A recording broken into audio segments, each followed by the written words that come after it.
Learn Kiswahili. Is it yours? Je, ni yako? Is it good? Je, ni nzuri? Is it possible? Je, inawezekana?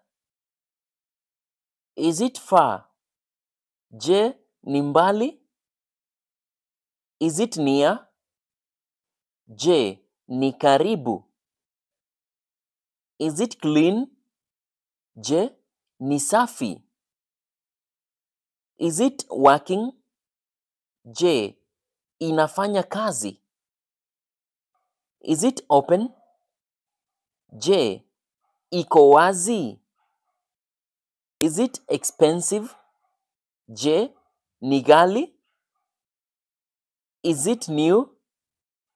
Je, ni mpya? WhatsApp here for online classes. Here you can also